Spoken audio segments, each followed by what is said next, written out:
Boa tarde a todos. Hoje então live com a Renata, aqui na Clínica Sistémica, a nossa especialista em parentalidade. Eu vou tentar chamá-la. Vou chamá-la e entretanto, aqui está.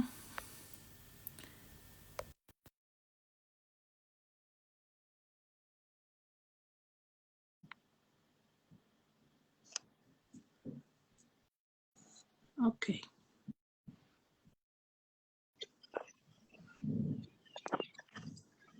Olá! Olá! Estás-me a ouvir bem? Boa tarde. Estou a ouvir bem, e tu? Acho que sim. Bem? Boa. Tá. Então, queres dizer o que é que nós vimos cá fazer hoje em live? E já habituar as pessoas a estes momentos? É isso, então.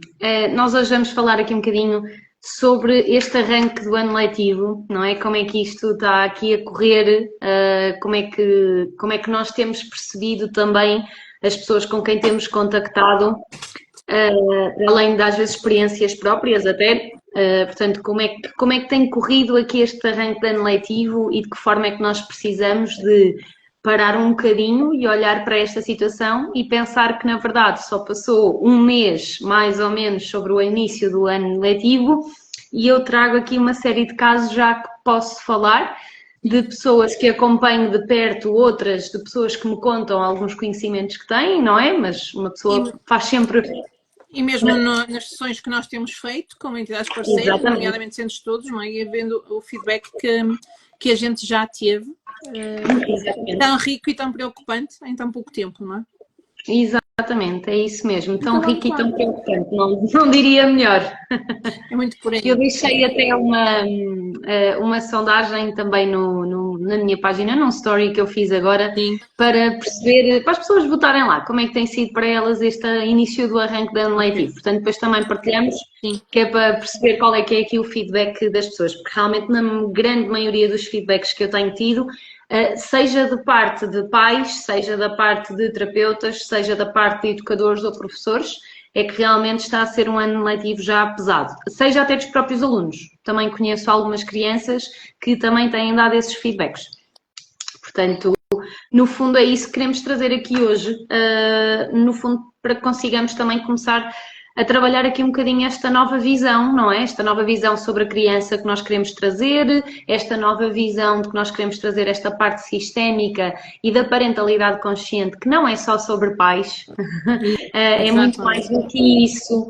É essencialmente sobre nós enquanto adultos, nós conseguirmos olhar para nós e conseguirmos perceber a nossa própria criança, não é? O que é que foi lá para trás e que muitas coisas possam não se refletir com as crianças com quem lidamos cá para a frente. Sejam eles nossos alunos, filhos, sobrinhos, sejam eles nossos educandos de alguma forma, não é? Podemos às vezes não ser pais, mas ter crianças a nosso cargo. Portanto, no fundo é isso que nós queremos trazer. Portanto, eu se calhar começava já pelos casos que nos têm chegado às mãos, que é para falarmos de casos reais e do quanto isto impacta a infância e do quanto isto impacta tudo o que vem a seguir, não é? Porque nós, ainda ontem, na formação de constelações parentais, falamos um bocadinho sobre isto, porque lá está, foi mais uma sessão onde existiram mais exemplos deste tipo de situações que queremos trazer aqui hoje. E nós estávamos a falar sobre isto, que é, nós ouvimos muito que a sociedade está perdida, porque os jovens também se sentem perdidos e também não sabem para onde é que querem ir e o que é que querem fazer. E em certa parte eu até consigo concordar de alguma forma com isso, mas a verdade é que é assim, quem é que educa estes jovens, não é? Quem é que estabelece o exemplo? Para quem é que eles olham ou deveriam olhar? E se não estão a olhar, porque é que não estão, não é? Trazemos essa questão, não é? Mais uma vez, nós precisamos trabalhar com os adultos, e aqui seja na parte de pais, seja na parte dos educadores. Porque o adulto é que devia estar posicionado.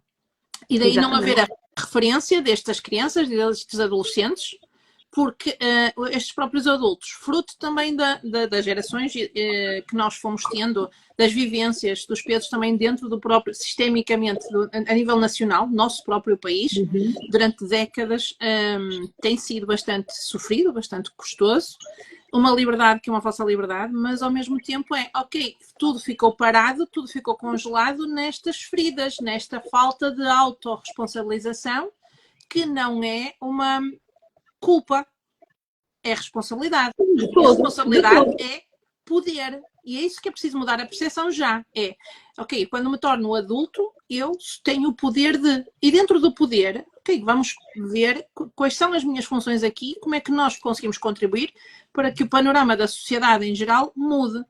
E que sem o papel dúvida. Eu acho fundamental pais... Aquilo que tu acabaste de dizer, para mim foi extremamente importante e acho que podemos realçar isso até, se me permites, Carla, que é com aquilo que nós estamos a falar e com o trabalho que temos desenvolvido e queremos continuar a desenvolver até junto das nossas entidades parceiras, não é de todo instalar um sentimento de culpa. E hoje aquilo que vamos falar aqui não é de todo culpar nem os pais, portanto tu como eu somos mães e sabemos os desafios que a parentalidade traz, portanto não é de todo culpar os pais, não é de todo culpar a escola, sejam educadores ou auxiliares, ou os auxiliares de centros de estudo, não é de todo trazer culpa, é trazer a consciência que, de facto, esse sentimento de autorresponsabilização por aquilo que fazemos tem que começar a ser visto de outra forma, ou devia, não tem, que aqui ninguém manda nada, não é? Mas deveria começar a ser visto e olhado de outra forma, porque na verdade nós parece que somos adultos, mas às vezes somos só crianças crescidas a tomar conta de crianças mais pequenas. Exatamente.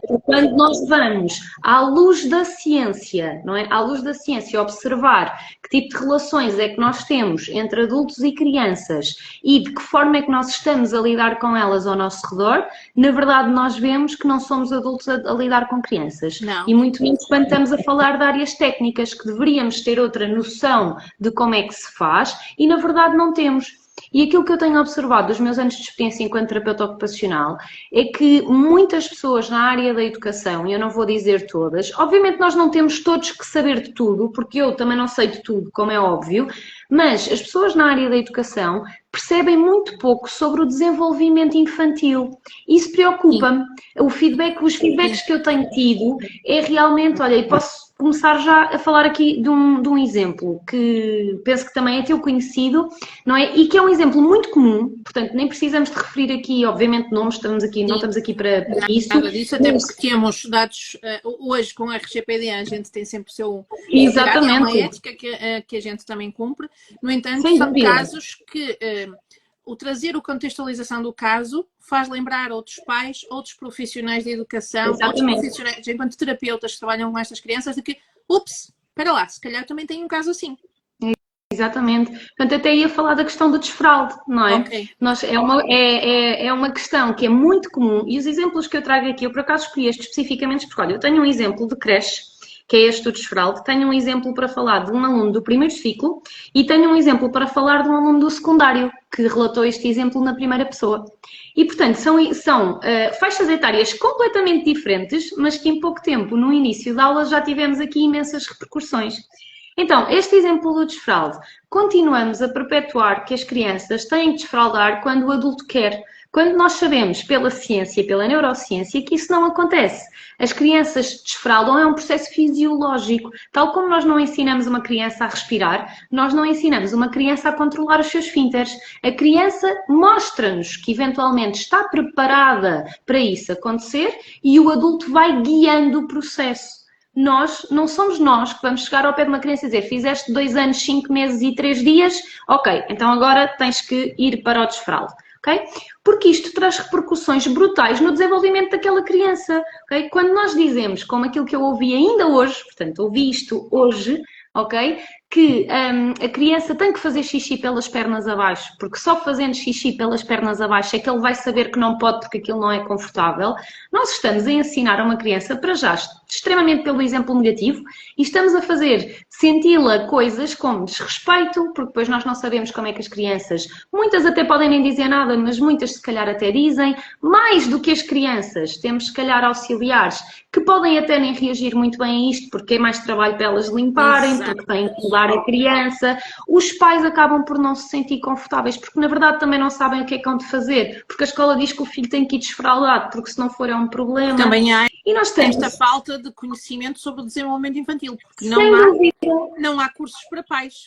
Há cursos de preparação para o parto, não é? E depois o resto esquecemos. Mas mesmo dos pais ou da parte dos educadores, nós temos que entender um desfralde saudável, e isto é à luz da ciência, ok? Nós estamos a falar à luz da ciência do vizinho do lado ou da ciência social, à luz da ciência, um desfralde saudável pode ir até aos 6 anos. Portanto, porquê é que nós continuamos a perpetuar esta ideia de que as crianças têm que aos 2 ou aos 3 desfraldar no verão? Só porque nós assim queremos.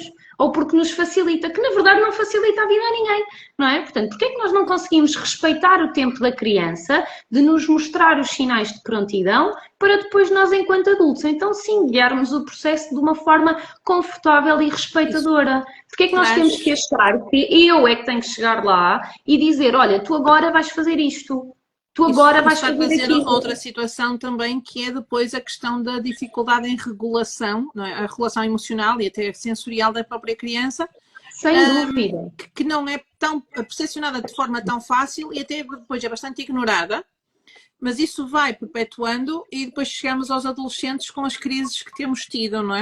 E ter adultos. Quantos adultos nós não vemos por aí hoje em dia que têm problemas intestinais, por exemplo? Não quero chegar lá sequer ainda. Ou problemas intestinais, ou a parte emocional, que não confiam, não é? Que não conseguem impor limites. E isto pode parecer uma coisa muito distante, mas há determinados comportamentos e padrões que nós mostramos hoje na nossa vida adulta, que são nestas fases, que são extremamente importantes para o desenvolvimento, que foram começando a ser cimentadas. E se eu começo logo à partida por dizer a uma criança, tu não conheces o teu corpo, não sabes como é que o teu corpo funciona, não entendes nada sobre isto, não te dou autonomia para tu participares nas decisões que são da tua vida dentro daquilo que é expectável para a idade, obviamente, e se eu como adulto me posiciono como a pessoa mais importante na vida daquela criança, em vez de respeitá-la como ser individual que ela é, à partida estamos a começar logo mal.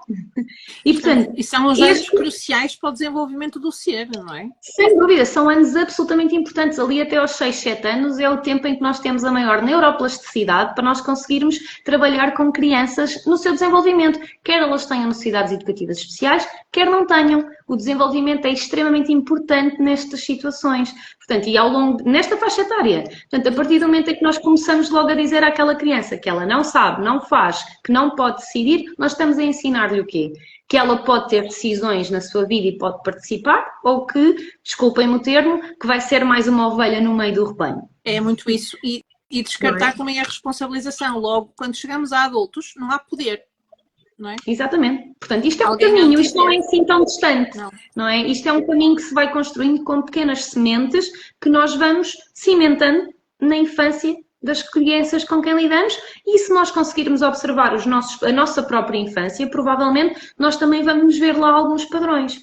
Portanto, o nosso objetivo com esta conversa é também mostrar a nossa empatia, no fundo, não a compreensão em algumas situações, mas mostrar a empatia, porque muitas vezes eu também consigo entender que estes comportamentos e o perpetuar destas situações do desfraude, podemos falar de outras, como os gritos, por exemplo, não é? Vêm de um profundo lugar de dor e de sofrimento daquela auxiliar, daquele professor, daquele adulto, daquele terapeuta, seja quem for, não é? Agora, o que nós temos que olhar para isto é, nós temos duas hipóteses: ou vamos continuar a ignorar isto e as crianças vão cada vez sentir-se mais perdidas e vão ter um desenvolvimento cada vez pior, porque é aquilo que está a acontecer. Os números de perturbações do espectro do autismo estão a piorar, a perturbação da ansiedade estão a piorar, os números da perturbação de hiperatividade e déficit de atenção estão a piorar de uma forma gigantesca. Portanto, não estamos a caminhar para um lugar melhor ao nível do desenvolvimento, não é? E quem é que é o maior responsável por isto? São as próprias crianças, que vêm todas mal educadas.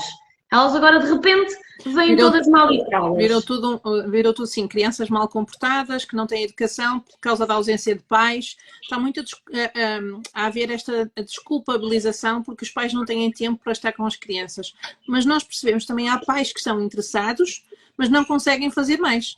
Porque exatamente, às vezes não sabem. Exatamente, e o objetivo não é criticar nenhuma destas situações, no fundo é apenas trazermos à consciência a importância de olharmos para elas e de percebermos então o que é que podemos fazer para, passinho a passinho, irmos mudando um bocadinho estas realidades. Okay? Então, olha, este era um dos exemplos que eu tinha para trazer. Deixa-me só fazer uma chamada. Ficamos com uma tomada de consciência de que desfraude segundo as regras das escolas e aquilo que é natural do grupo, não é saudável. E que um desfraldo saudável pode ser considerado até aos 6 anos. 6, 7 anos vai depender também do desenvolvimento da criança, não é? Claro que sim. Claro que se eu tiver uma crianças que vão desenvolvendo tardiamente todas as outras coisas, também vão desenvolver mais tarde essa questão, não é? Eu estou-me a lembrar de um caso específico que o meu filho foi para fazer a consulta de preparação para a cirurgia, para ser operado à pilinha. E chega lá, estava a interagir com o miúdo, a cirurgiã, e percebe, faz-me algumas perguntas e percebi que estava sensibilizada. E eu falei, sim, o meu filho é autista, nível 2 de suporte, no entanto, pronto, tem desenvolvido muito bem e tudo mais. Diz ela, ok, e com que idade é que ele começou a fazer isto? E aquilo, ou seja, marcos de desenvolvimento. E eu fui assim, diz ela, não, então estamos a perceber que ele desenvolve tardiamente alguns marcos, então vamos adiar esta cirurgia por 1 ano, e vamos perceber se há o movimento natural do movimento da pele regredir, não é? Ou puxar atrás, não sei o quê. Ele naturalmente faz esse movimento, coisa que poderia ter feito naturalmente, devia ter começado a fazer o ano passado. Se ele faz mais tarde, isto também vai fazer mais tarde. Vamos esperar, não vamos submeter a uma coisa. Este é um profissional que é... Meu Deus, profissionais destes é o que nós queremos, não é? Sim, porque ela conseguiu olhar para o teu filho de uma forma individual. Olha, deixa-me ver qual é que é o padrão desta criança, o que é que está a acontecer com esta criança. Coisa que já estava marcado era para te fazer a consulta para a cirurgia. Porquê? Porque outros profissionais já tinham avaliado e entendiam que estava na hora. Seriam 6 anos. Entendes? Então, isto é importante. Isso, nós não podemos pôr as crianças em caixas. É claro que o desenvolvimento, nós precisamos de ter alguma noção de alguns marcos para conseguirmos entender até que ponto é que nós podemos ou temos que ajudar aquela criança e é necessário algum tipo de intervenção. Portanto, isso obviamente tem que existir. Mas nós não podemos... O padrão dos marcos. Exatamente, mas nós temos que saber que não é por não ser aos 3 meses que a criança ainda não rolou, ou aos 6 que ainda não está sentada, que aquela criança tem um atraso de desenvolvimento. Exato. Ou seja lá o que for. Não é? Nós precisamos de olhar para o padrão daquela criança, mais do que o padrão, precisamos de olhar para a relação dela com a mãe, para a relação com o pai, para o contexto onde ela vive. Okay? E só assim é que nós conseguimos perceber o que é em relação àquela criança específica, não é? Portanto, isto aqui, fugimos aqui um bocadinho ao tema do início do ano letivo, mas no fundo, para dar aqui a entender, não é, que isto acontece de uma forma geral. Portanto, temos este exemplo da creche, temos um exemplo de um aluno de um primeiro ciclo, é o caso de uma pessoa que eu conheço, efetivamente, que o filho chegou a casa e queixou-se, e aliás, o filho não se queixou por iniciativa própria. Portanto, ela estava a ter uma conversa com o filho, acho que tinha um gatinho, exatamente, tinha um gatinho que tinham adotado há pouco tempo, e a mãe estava a tentar dizer ao gatinho que não se podia fazer xixi num determinado sítio, né? E o filho questionou à mãe se ele não lhe ia bater. E a mãe disse, não filho, nós não batemos em animais, não batemos em pessoas, portanto, porquê é que estás a fazer essa questão? Porque a professora no outro dia fez-me assim na boca. Não é? Portanto, nós continuamos a achar que este tipo de comportamento da parte do adulto é aceitável e normal. Não é. A maior parte das respostas nos pais aí é desvalorizar essa situação. Neste caso, isso não foi desvalorizado. Foi pedida uma reunião na escola, foi falado sobre isto e, portanto, neste momento atual não sei como é que está a situação, mas sei que este movimento foi iniciado. Nós temos essa questão cá também com uma das escolas, e é uma primária, e acontece isso, e mais de metade dos pais desvalorizaram. Ok, é natural e não é nada... Voltamos a ouvir aquilo que antigamente se ouvia. Se calhar também é porque mereceu. Exatamente. Eu pergunto, eu gostava era que as pessoas refletissem sobre o que é que acham que a criança sente quando ouve isso. Não é? Imaginem-se como crianças, vocês próprios como crianças, ou se tiverem filhos, imaginem os vossos filhos, por exemplo, o que é que eles devem sentir ao ouvirem adultos que supostamente deviam ser figuras de segurança, não é? A dizerem esse tipo de coisa. Se calhar foi porque mereceste. Mas mereceu o quê? Ser punido fisicamente? Ainda estamos nessa era e, de facto, olha, infelizmente estamos, porque eu conheço este caso, já ouvi outra escola onde não é uma punição física desta forma, mas uma professora que só grita e os miúdos estão todos cheios de medo na sala. Eu já Mas partilhei nós ainda não contigo, eu percebemos tinha essa abordagem do Gonçalo. O Gonçalo, por tudo e por nada, estava-me a pedir desculpa. Eu não estava a perceber o porquê. Qualquer coisa que eu falasse, ou seja, que não fosse um pedido, fosse uma ordem, e ele estava a entender que tinha que pedir desculpa. Eu tive que ter uma conversa com ele e percebi que o que é que acontecia? Na escolinha, estava tudo estressado. O ambiente da sala também não é natural. Está com um limite de 25 crianças na própria sala. Tem muitas crianças no desfraldo e um desfazamento gigantesco em termos de idades. Houve o grito, não é para ele, no entanto, aquilo que ele assume é sempre para ele e ele já fez caca. Então tem que pedir desculpa. Porque ele sabe que quando há uma má atitude por parte dele, pronto, que a desculpa que é importante ser pedida e refletir sobre o assunto. Então ele estava para pedir desculpa por nada. Eu tive que perceber o que é que estava a acontecer. O que estava a acontecer é, ele só ouvia gritos e mais gritos e mais gritos, mesmo que não fossem direcionados a ele, então ele tinha que pedir desculpa. O que é que acontecia? Ele também se contextualizava, tentava controlar as emoções e chegava à casa e descompensava-se tudo. Claro. Porque as crianças têm esse comportamento natural. Nós temos que entender que uma criança, então, nós para conseguirmos pensar sobre um problema, nós precisamos de ter raciocínio, precisamos ter aqui o nosso córtex pré-frontal a funcionar. Não é? Precisamos ter discernimento. Que é uma coisa que as crianças não têm. É isso, só até aos 25 anos? É uma coisa que as crianças não têm. Portanto, quando me dizem que usam as almofadas de pensamento ou os cantinhos de pensamento para as crianças pensarem no que fizeram, as crianças não vão pensar no que fizeram. Ponto número 1. A criança vai pensar automaticamente que é má, que a culpa é dela e que alguma coisa de muito má ela fez para ter aquela reação do adulto. Ela não vai estar a pensar, eu fiz assim, não devia ter feito assim, realmente agora vou conseguir generalizar este comportamento para não fazer assim da próxima vez. Não, provavelmente a criança até vai ter o ímpeto de fazer, se o conseguir parar, nunca vai ser porque ela entendeu o que tem que fazer, vai ser por medo da reação do adulto.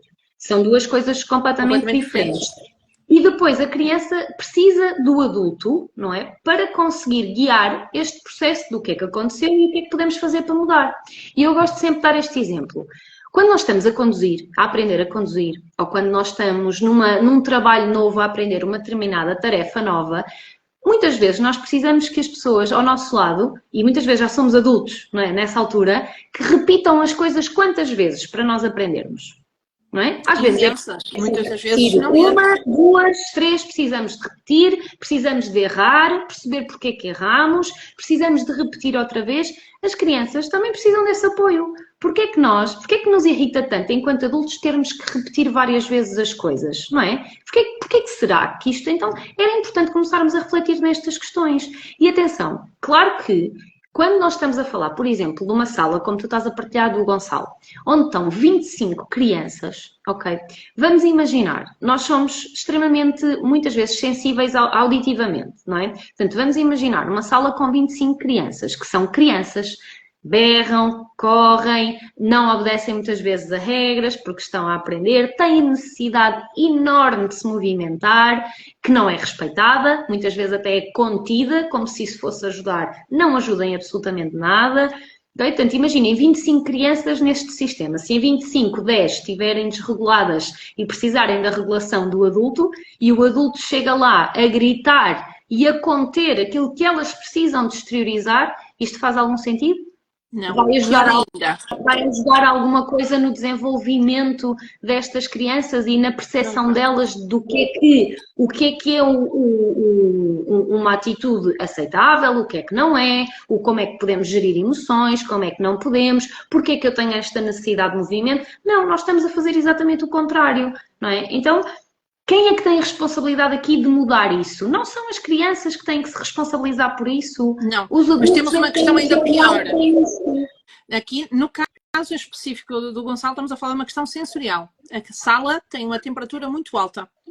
A sala já é quente por natureza. Eu levei isso à direção, na direção que me disse foi, a sala foi sempre quente. E eu disse, não foi sempre quente nestes pontos, porque aquela sala já é a sala do Gonçalo há 2 anos e ele nunca me apareceu ensopado como tem aparecido.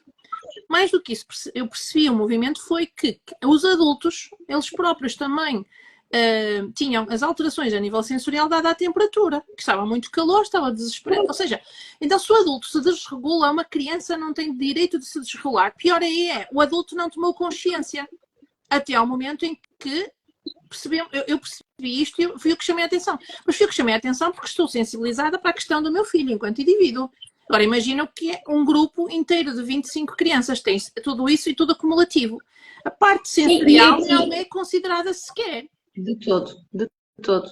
E aqui a questão é, nós não estamos a criticar o educador ou o professor, não, nem a direção, nem tudo mais. Nada disso. Crianças, ter 25 crianças a cargo, obviamente, deve ser extremamente difícil e deve ser muito cansativo, sem dúvida alguma, mas nós nunca podemos colocar isto do lado da criança.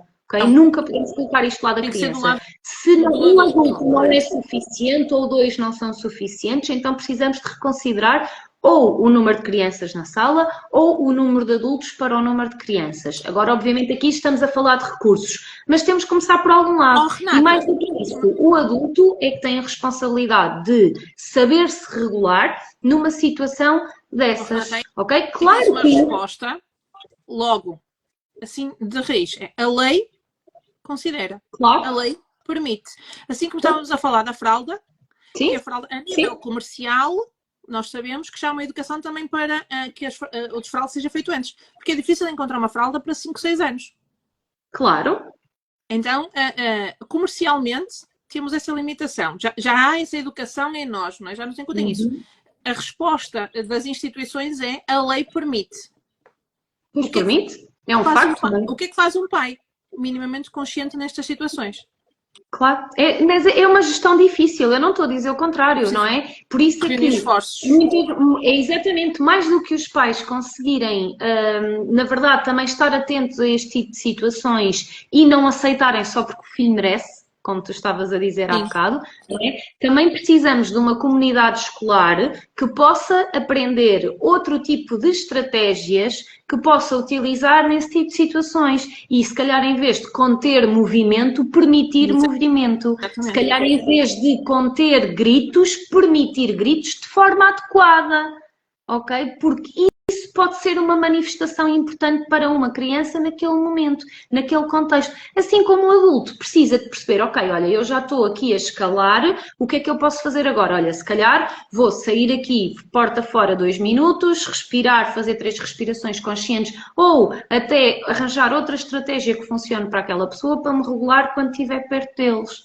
Porque se uma criança não sabe regular-se e precisa de um adulto para conseguir corregular, e ela não tem esse apoio, o que é que aquela criança vai estar a sentir?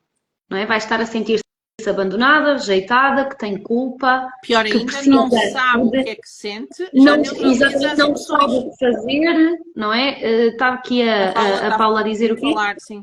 O problema é que os pais não sabem os direitos dos filhos e quando sabem têm medo das represálias. É verdade, infelizmente é verdade.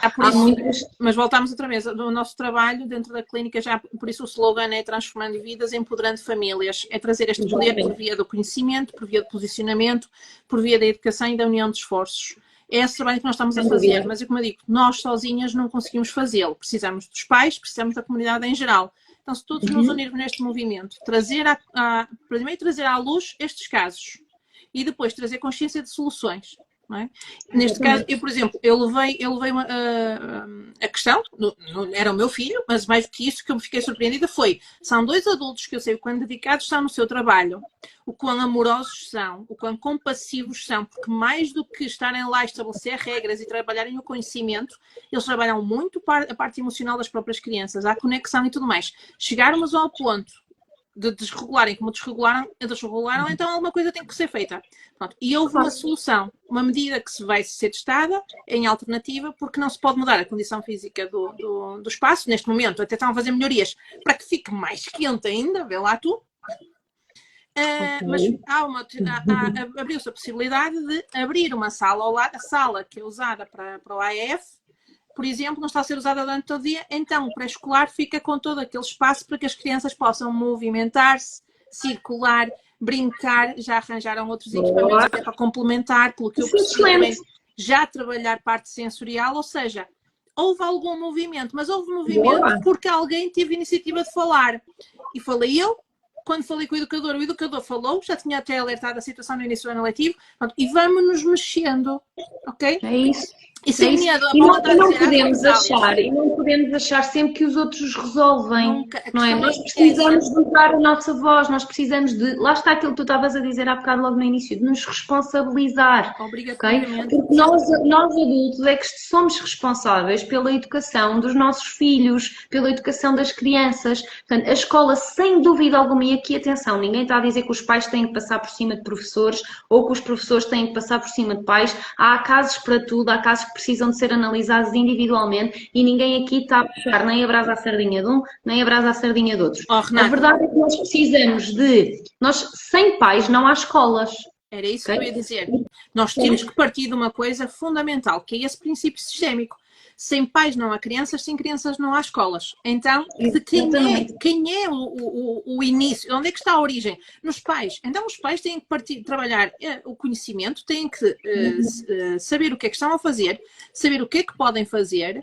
E olha, o Paulo volta a dizer, trabalharem estas emoções, sim, obrigatoriamente. E, Não é só a escola que vai trabalhar isto. em primeiro lugar, trabalhar em si próprios como adultos. Obrigatoriamente. Em primeiro lugar, trabalhar em si próprios como adultos, porque só assim é que eu vou conseguir ajudar o meu filho, o meu educando, o meu aluno a estar na terapia, na escola, seja em que contexto for, ajudar a regulá-lo e não esperarmos da criança um comportamento de um mini adulto. E nós estamos aqui a falar à luz da parentalidade consciente, ninguém está aqui a falar da ausência de regras e limites que, vou dizer outra vez, à luz da neurociência, nós sabemos que são extremamente importantes haver limites e regras. Mas existem formas e formas de o fazer. A punição física não é de todo uma delas. A punição por gritos não é de todo uma delas. E nós já sabemos isto hoje.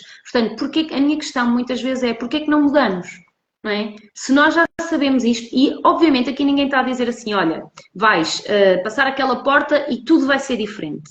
Okay? Ou então inicias aqui, vais a uma consulta qualquer e vais mudar da noite para o dia. Não é de todo isso, mas se nós conseguirmos começar a ter consciência hoje e amanhã, quando acontecer novamente uma situação, conseguirmos ter um comportamento 20% diferente daquele que tivemos na última vez, boa, já estamos no caminho, porque da próxima vez o nosso corpo já vai estar muito mais alerta para a situação e em vez de 20% vamos conseguir mudar 40%. Sim. Até que vai chegar um momento em que nós vamos dizer, olha, boa, eu consegui adotar um novo comportamento. Eu, cada vez que a minha criança grita ou chora agora, eu já não preciso de me desregular ainda mais e em vez de precisar de regular um, agora preciso de regular dois. Não é? Eu já consigo olhar para isto e perceber o que é que isto significa. Não. Então já não preciso de me desregular a mim para ajudar primeiro esta criança, não é? Nós sabemos que está provado que as mudanças só acontecem de duas formas. Ou por forte impacto emocional, e lamentavelmente isto acontece muito do ponto de vista negativo, como algumas dessas situações que a gente está a falar, ou então por repetição. E a repetição demora muito mais tempo, ok? É preciso trazer aqui hábitos e rotinas, senão não é só e não precisamos de fazer isto sozinhos, não é? Não. Porque mesmo na questão da parentalidade ou da educação consciente, nós sabemos, por exemplo, às vezes eu tenho dúvidas e falo com colegas, falo contigo, peço ajuda, olha, preciso desta orientação, não estou a conseguir lidar com esta situação, o que é que achas que eu posso fazer? É o mais natural, e é isto, não é? Exatamente. E nós precisamos de perder a vergonha, diria eu que ainda existe muito, de conseguir falar sobre isto, dizer, epá, olha, esta situação aconteceu com o Gustavo ou com o Gonçalo, ou em terapia, olha, eu acho que não estive bem aqui, pá, o que é que eu posso fazer para fazer diferente? Eu também não estou a conseguir pensar noutra estratégia. Achas que me consegues orientar?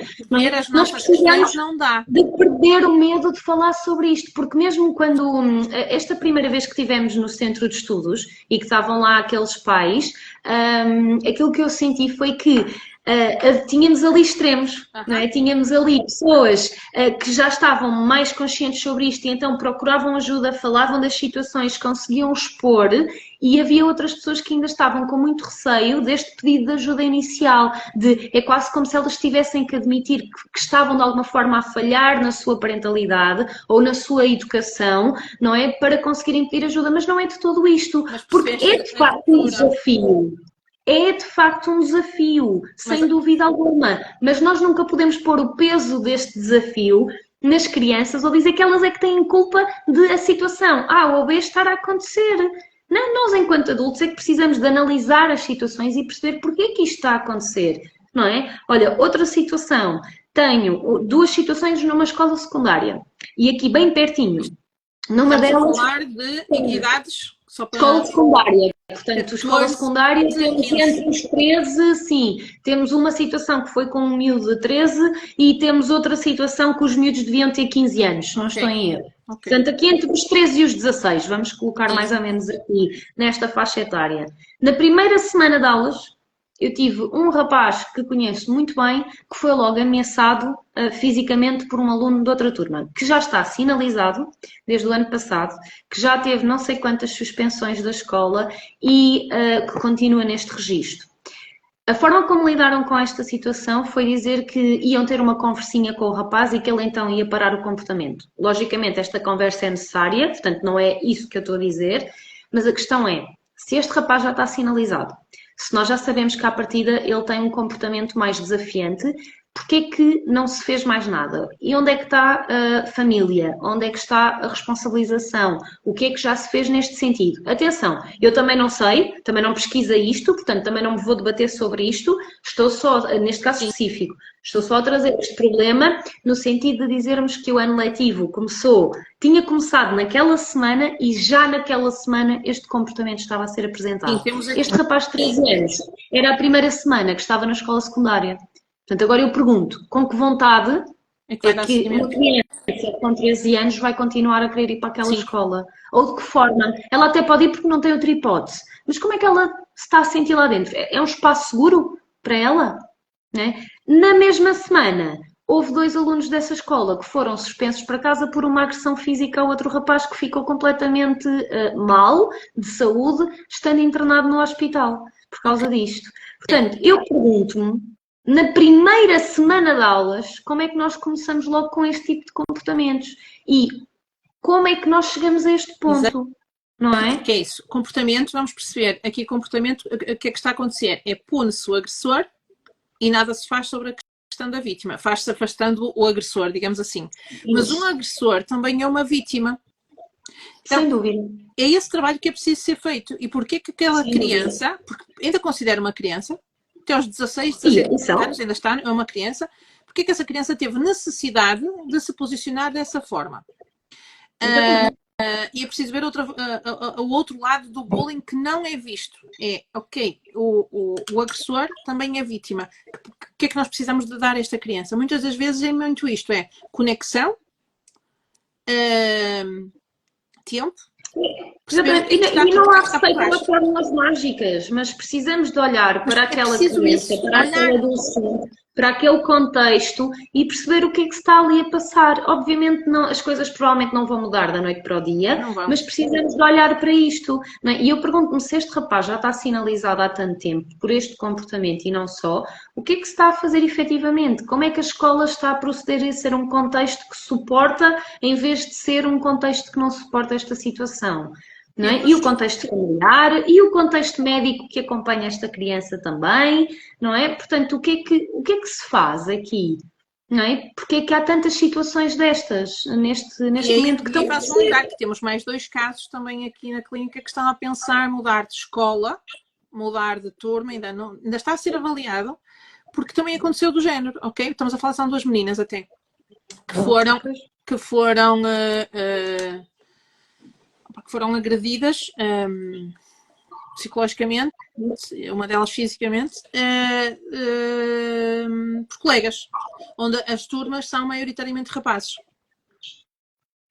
Então, ok. E as meninas são tendencial, esta ideia, e os pais vieram com essa questão, sabendo que as meninas são tendencialmente mais suscetíveis porque os rapazes são uns broncos, são uns grossos, são não sei o quê.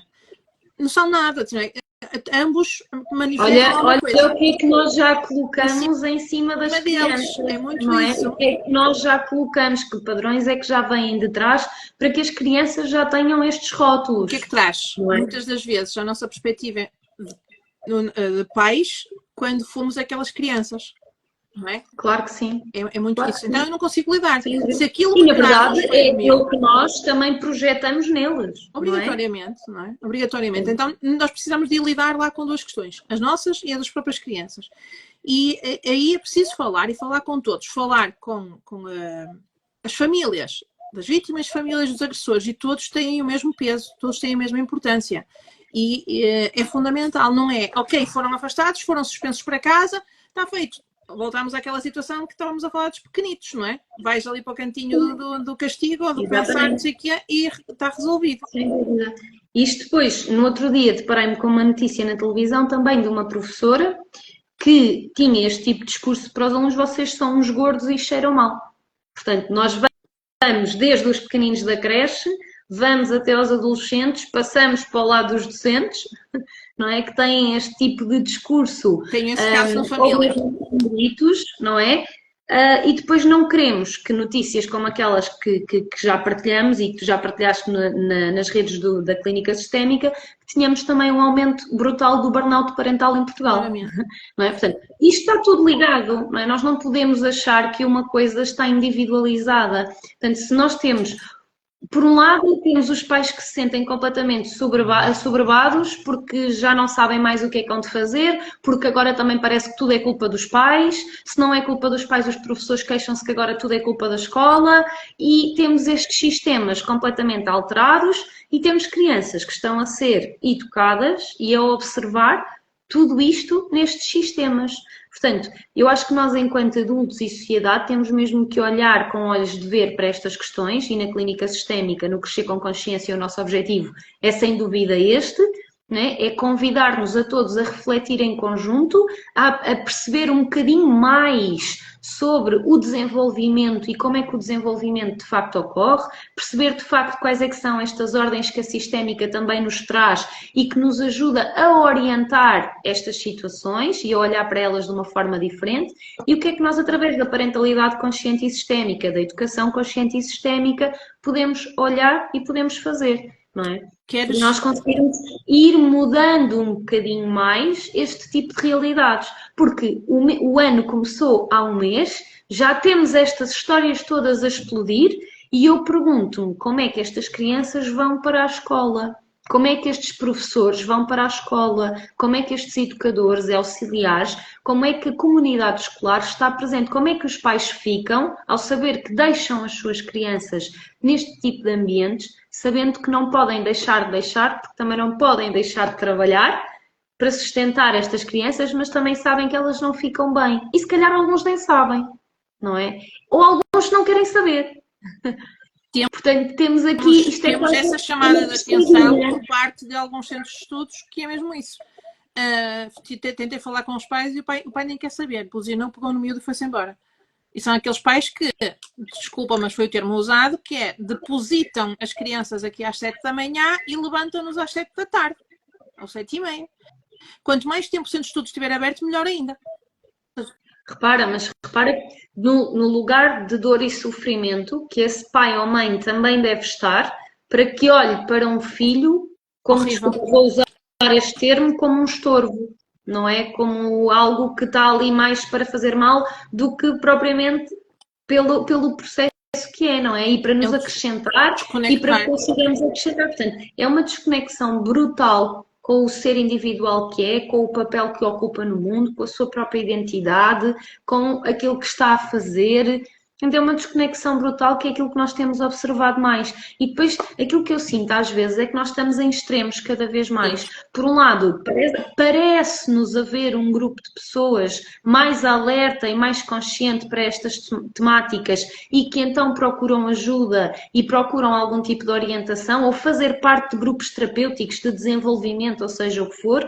E por outro lado, parece que estamos a chegar outra vez ao extremo do autoritarismo, não é? Que nos leva a essa punição física e a tudo o que continha nessa altura, e que se afasta cada vez mais de si próprio, causando esta desconexão.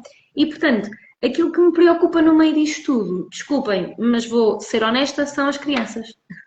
Ok? Claro que os adultos precisam de ajuda e orientação, sem dúvida alguma, porque uma coisa não é indissociável da outra. Quem me conhece um bocadinho sabe que eu não consigo trabalhar com uma criança sem trabalhar com a família e com os adultos que estão à volta, porque não acredito que se trabalhe de outra forma ou que se tenha resultados consistentes de outra forma. Mas a verdade é que nós temos que começar por algum lado, não é? E enquanto nós não conseguirmos mudar as mentalidades das pessoas, ou nem a mentalidade, é o conhecimento e a consciência das pessoas que estão perto destas crianças, que por norma são pais, professores e educadores e auxiliares, são as pessoas que estas crianças mais têm perto, não é? Nós temos que começar por algum lado. Portanto, o nosso convite é que acompanhem o nosso trabalho também no Crescer com Consciência, na Clínica Sistémica, aquilo que nós estamos a fazer, os workshops que vamos ter também em desenvolvimento, para que juntos consigamos perceber a importância do desenvolvimento emocional, do desenvolvimento infantil, percebermos o ponto de vista e a importância que nós como adultos temos numa posição de segurança e confiança para que a criança consiga desenvolver-se e, acima de tudo, consigamos olhar para a criança como um ser individual e respeitá-la no seu próprio tempo, dentro daquilo que é expectável, mas que muitas vezes nos consigamos posicionar mais como observadores e guias do que propriamente termos que intervir na primeira pessoa de quem dita como é que as regras do jogo são jogadas. Né? Portanto, no fundo, acho que é esta a nossa grande mensagem também. Esse trabalho que a gente precisa fazer. Entretanto, deixa-me só aproveitar e só dar alguma guiança naquilo que estamos a fazer agora. Esta semana estamos com rastreios psicológicos infantis em entidades parceiras, aqui no Conselho de Esposiente, que voltaremos a promover em abril, já com mais alguma tranquilidade, mas aproveitamos que seja mês da saúde mental para olharmos para estas crianças, aproveitamos uma oportunidade para que os pais percebam também o que é que está a ser necessário ver junto das crianças. Sexta-feira vamos estar em mais um centro de estudos a falar sobre os subsídios e os apoios que existem para as crianças com necessidades educativas especiais. Exatamente, para usufruírem de terapias que precisam. Temos o teu workshop que está disponível para quem quiser sobre um novo olhar sobre a criança, que reflete o trabalho que tu tens vindo a fazer. E teremos ainda mais workshops, formações, e aquilo que quero aproveitar é para referir que o contributo de cada um dos pais, de cada um dos profissionais nas nossas redes sociais é importante para que saibamos o que é que precisam e nós orientar aquilo que nós temos em trabalho em desenvolvimento para trazer e contribuir com alguma orientação. Por isso é importante esta participação ativa e nós estamos disponíveis a receber orientação, sugestão, qualquer e partilhas, contacto. Muitas vezes partilhas de casos próprios que possam ter, de não saberem como é que vão de fazer alguma coisa. Nós precisamos mesmo também deste contributo do vosso lado para que nós depois também no nosso servir possamos fazer o melhor que sabemos e queremos. Temos vontade, não nos falta. Exatamente. Pronto, é mesmo isso. Qualquer coisa que a gente possa orientar, seja dentro de consultas de especialidades, seja dentro de programas que a gente tenha, estamos cá, é para isso. Voltamos à carga. Daqui por 2 semanas. Próxima semana temos uma outra live. Contigo, Renata, vimos daqui por 2 semanas trazer mais um tema, por isso quem quiser contribuir com mais assuntos também é sempre sugestões de temas que gostariam de ver falados, estamos também inteiramente disponíveis para isso. Está bem? Renata, muito obrigada. Obrigada. Um grande beijinho. Um grande beijinho. Beijinho. Obrigada. Tchau, tchau. E obrigada a todos.